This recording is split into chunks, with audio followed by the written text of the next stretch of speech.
Corona నియంత్రణకు సంబంధించి కేంద్ర హోంశాఖ, ఆరోగ్య శాఖ అధికారులు మాట్లాడుతున్నారు. లైవ్ చూద్దాం.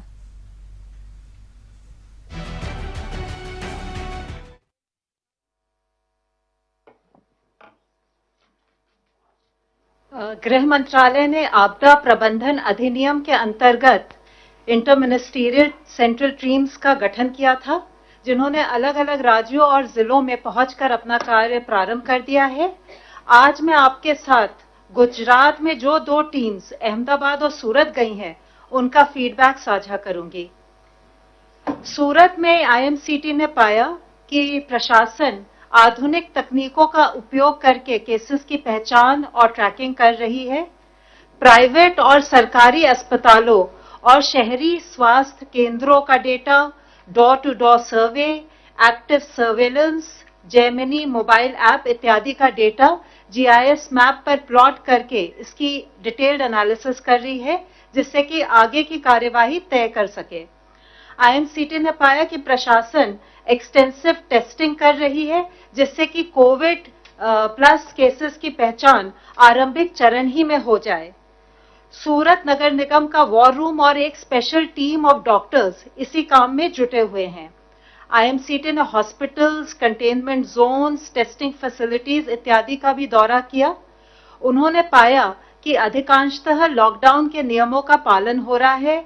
पुलिस नाकाबंदी और पिकेट्स के अलावा मॉडर्न टेक्नोलॉजी जैसे कि ड्रोन्स और सीसीटीवी का भी प्रयोग कर रही है, जिससे कि लॉकडाउन का अनुपालन हो। परंतु कुछ अंदरूनी गलियों में लॉकडाउन का नियमों का उल्लंघन ना हो, इसके लिए उन्होंने प्रशासन को सुझाव दिया कि और सख्त कदम उठाने की जरूरत है।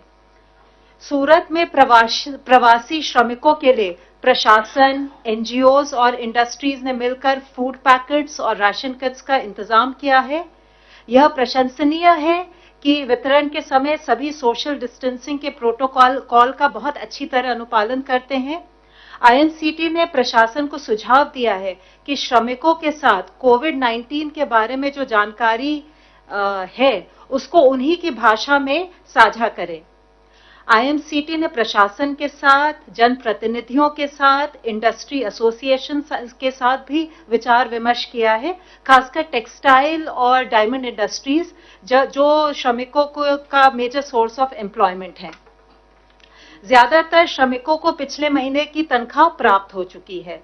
आईएमसीटी ने प्रशासन को सुझाव दिया है कि भविष्य में क्या कदम उठाए जाएं, इसके बारे में भी वो योजना बनाएं।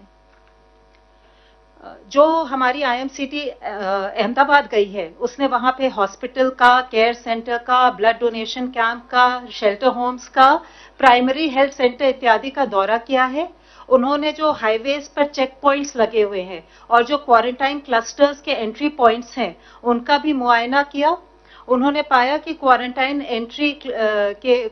क्लस्टर्स के जो एंट्री पॉइंट्स हैं, उसमें पुलिस और मेडिकल टीम्स की जॉइंट व्यवस्था है। टीम ने विभिन्न स्टेक होल्डर्स के साथ भी विचार विमर्श किया।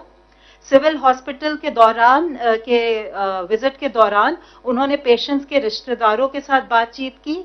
अस्पताल की सुविधाएं संतोषजनक पाई गई। मरीजों के रिश्तेदारों ने भी उन्हें बताया कि वे सुविधाओं से संतुष्ट हैं। उन्होंने केयर सेंटर का भी दौरा किया और पाया कि वहां पे पर्याप्त क्षमता है और जिन मरीजों में कोविड के लक्षण दिखाई पड़ते हैं, आवश्यकता पड़ने पर डेडिकेटेड कोविड हॉस्पिटल में पहुंचाने की उनके पास अच्छी व्यवस्था है। अभी तक 19-20 मरीजों को वहां पे शिफ्ट किया गया है। यहां भी सुविधाएं संतोषजनक है। टीम ने पाया कि जो इंडियन रेड क्रॉस सोसाइटी ने पुलिस और प्रशासन के साथ मिलकर जो रक्तदान शिविर का आयोजन किया था, वहां भी सोशल डिस्टेंसिंग इत्यादि का पालन हो रहा है।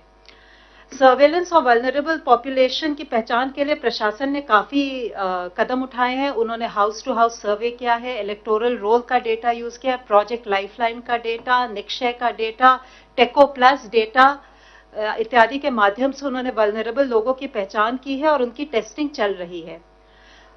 प्राइमरी हेल्थ सेंटर के कैंप में उन्होंने एक मोबाइल टेस्टिंग वैन को भी देखा, जिसको लोकल री इंजीनियरिंग से बनाया गया है और ये काफी लाभदायक सिद्ध हुई है और मेडिकल टीम के लिए भी सुरक्षित है।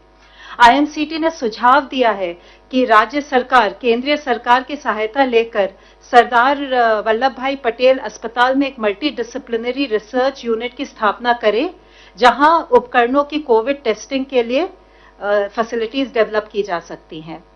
आईएमसीटी ने पाया कि लॉकडाउन का सख्ती से अनुपालन हो रहा है। पुलिस ने काफी इनोवेटिव सॉल्यूशंस यूज किए हैं, जैसे कि ड्रोन्स, और जिससे कि सोशल डिस्टेंसिंग का उल्लंघन ना हो।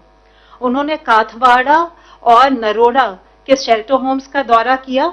चूंकि प्रशासन ने करीब ऐसे 33 शेल्टर होम्स बनाए हैं, उन्होंने ये भी सुझाव दिया कि जितने जो श्रमिक हैं उनको इस तरह 33 शेल्टर होम्स में बांटा जाए जिससे कि सोशल डिस्टेंसिंग अधिकतम हो पाए।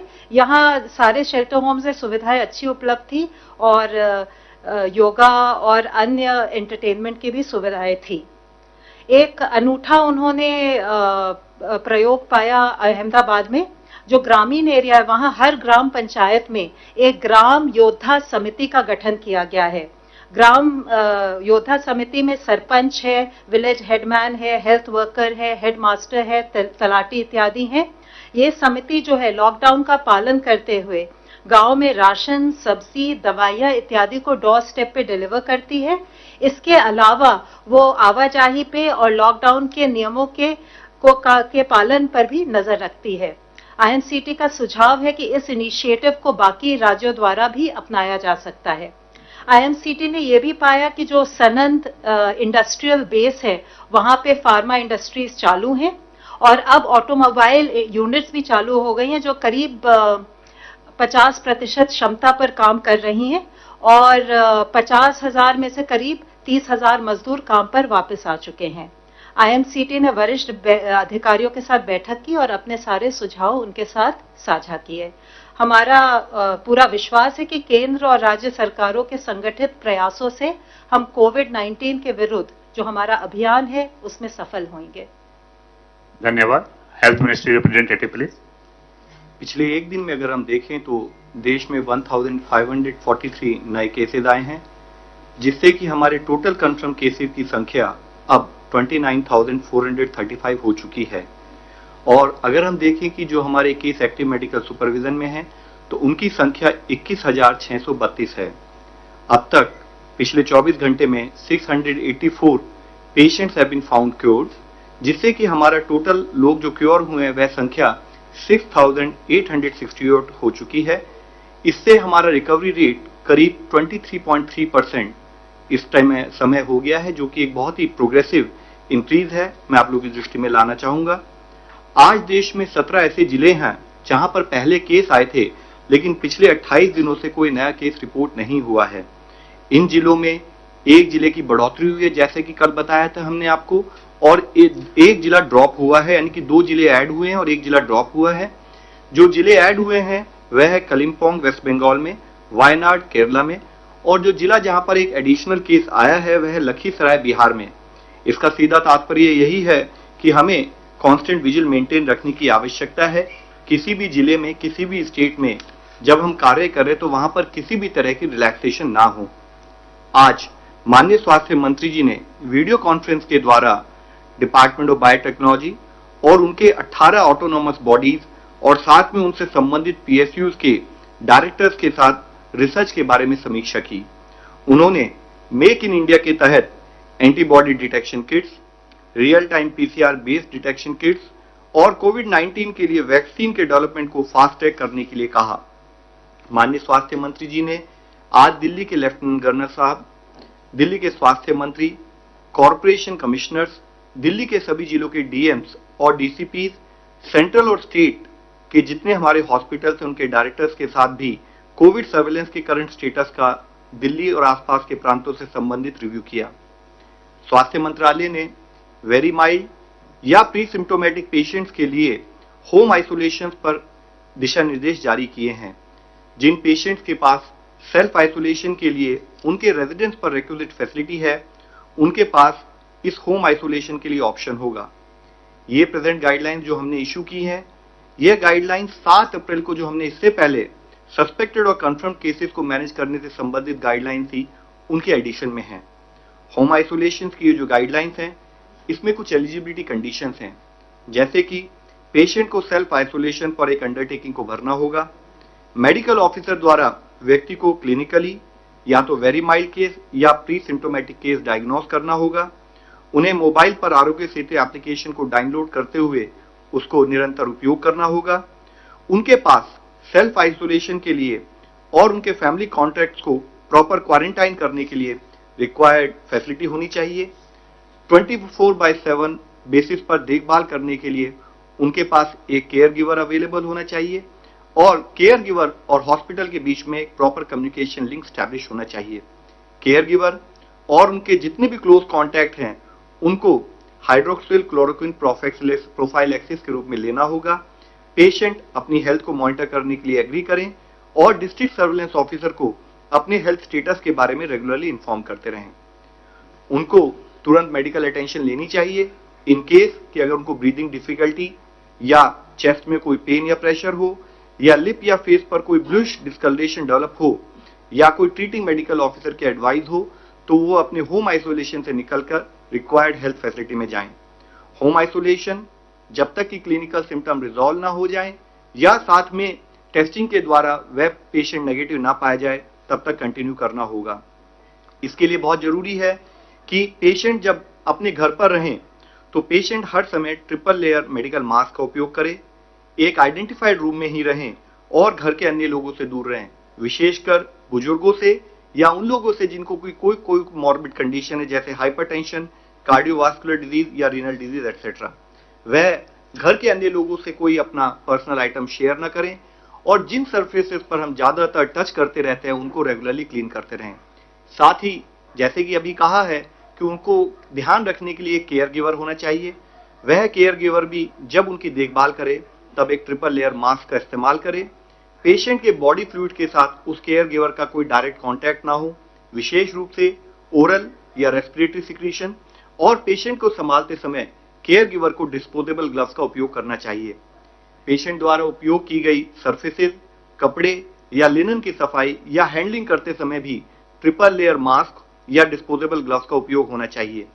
केयर गिवर और जो भी क्लोज कॉन्टैक्ट्स हैं वह भी अपना टेम्परेचर स्क्रीनिंग करते रहें और कोई भी ऐसा इशू आए जिसमें कि उनको कोई सिम्टम दिखते हैं तो उनको हमेशा सर्विलेंस ऑफिसर की दृष्टि में लाना पड़ेगा। इसके साथ ही आज मैं आप सब लोगों को एक मुख्य विषय के बारे में भी अवगत करना चाहूंगा। I would like to mention about the plasma therapy for COVID-19 which has been talked about of late। इस पर काफी चर्चा हो रही है। In this regard, let me clarify that ICMR has already stated very clearly that currently there are no approved therapies for COVID-19 including plasma therapy। मैं फिर से आप लोगों की दृष्टि में लाना चाहूंगा कि COVID-19 के लिए आज देश में क्या दुनिया भर में भी कोई अप्रूव्ड थेरेपी नहीं है। And plasma therapy is one of the therapy which is being experimented with। However, so far there is no evidence to support it as a treatment। यह अभी भी एक्सपेरिमेंटल स्टेज पर है, इसका कोई एविडेंस नहीं है कि इसको ट्रीटमेंट के रूप में इस्तेमाल किया जा सकता है। यूएस एफडीए ने भी इसे एक एक्सपेरिमेंटल थेरेपी के रूप में ही देखा है। आईसीएमआर ने एक नेशनल स्टडी को लॉन्च किया है ताकि वह इस थेरेपी की एफिकेसी के बारे में स्टडी कर सके। इसलिए इस विषय में यह क्लैरिफाई करना बहुत जरूरी है, अति आवश्यक है कि जब तक कि आईसीएमआर अपनी स्टडी को कंक्लूड ना कर ले, रोबस्ट साइंटिफिक प्रूफ अवेलेबल ना हो, तब तक इस थेरेपी को केवल हम या तो रिसर्च या ट्रायल पर्पस के लिए ही उपयोग करें। इनफैक्ट जो प्लाज्मा थेरेपी है, अगर इसको हम प्रॉपर तरीके से प्रॉपर गाइडलाइंस के तहत इस्तेमाल ना करें तो इससे लाइफ थ्रेटनिंग कॉम्प्लिकेशंस भी हो सकती हैं। जब तक यह थेरेपी प्रॉपरली अप्रूव नहीं है या इसकी इफेक्टिवनेस सिद्ध नहीं हुई है तब तक इसके बारे में किसी भी तरह का दावा किसी भी स्थाई पर करा जाना बिल्कुल अनुचित है। आईसीएमआर की स्टडी के बारे में कहीं भी इस प्रकार का प्रयोग पूरी तरह से इलीगल है और दूसरी तरफ पेशेंट की जान को इससे खतरा भी उत्पन्न हो सकता है। इस संबंध में आईसीएमआर ने डिटेल्ड गाइडलाइंस पहले से ही जारी भी की हुई हैं। साथ ही मैं आप लोगों की दृष्टि में एक पॉजिटिव न्यूज ये भी लाना चाहूंगा कि अगर हम दुनिया के 20 देश जहां पर कि अब तक मैक्सिमम केसेस डब्ल्यूएचओ के रिकॉर्ड के हिसाब से अभी तक आए हैं, उनको अगर हम नोट करें तो उनकी पॉपुलेशन, उनकी जनसंख्या करीब हमारे देश की जनसंख्या के बराबर होती है। मैं ये कहना चाहूंगा कि हमारे देश की जनसंख्या इतनी ज्यादा है कि हम कई देशों के समान हमारे देशों की जनसंख्या है। और कल का अगर हम डब्ल्यूएचओ का डेटा देखें तो हम पाते हैं कि अगर हम उन 20 देशों में आए हुए कंफर्म केसेस की संख्या लें और अपने देश की कंफर्म केसेस की संख्या लें तो हम पाते हैं कि इंडिया में उन देशों के मुकाबले 1/84, यानी कि उन देशों में इंडिया में जितने केसेस रिपोर्ट हुए हैं उससे 84 गुना ज्यादा केसेस रिपोर्ट हुए हैं। इसी तरह से अगर हम डेथ की संख्या भी देखें तो हम पाते हैं कि इन 20 देशों में जितनी डेथ रिपोर्ट हुई हैं उससे इंडिया में 1/200 टाइम्स, यानी कि उन देशों में इंडिया में जितनी डेथ रिपोर्ट हुई हैं उससे 200 गुना डेथ ज्यादा रिपोर्ट हुई हैं। यूं तो यह हम सबको पता है कि हमारे लिए, देश के लिए हर केस, हर डेथ दुखद है, लेकिन फिर भी अगर हम दूसरे देशों के कंपैरिजन में कुछ अच्छा कर पा रहे हैं तो उसके पीछे मुख्य एफर्ट देश के लेवल पर की गई प्रोएक्टिव, प्रीएम्प्टिव और ग्रेडेड अप्रोच है, और देश का हर लेवल पर जो सिपाही के रूप में हमारे स्टेट के साथ जो कोऑर्डिनेशन रहा है वह एक बहुत एफर्ट है।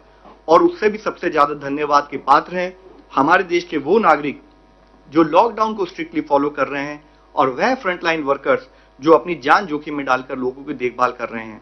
लेकिन हमें ध्यान रखने की जरूरत है कि हमें अपनी जो भी रिलेटिव बेटर परफॉर्मेंस है उसको मेंटेन रखना है, क्योंकि हमारे लिए आवश्यक है कि हम प्रतिदिन एक बैटल लड़ रहे हैं, प्रतिदिन एक लड़ाई लड़ रहे हैं। हमें किसी भी समय में रिलैक्स होने का कोई स्कोप नहीं है। हमारे रिस्पॉन्स में कहीं पर भी कोई ढिलाई ना आए। हम इसी मोमेंटम के साथ, इसी कॉन्फिडेंस के साथ अपने इस प्रयत्न में लगे रहें। देश का हर नागरिक सपोर्ट दे ताकि हम इस बीमारी से निजात पा सकें। धन्यवाद। धन्यवाद।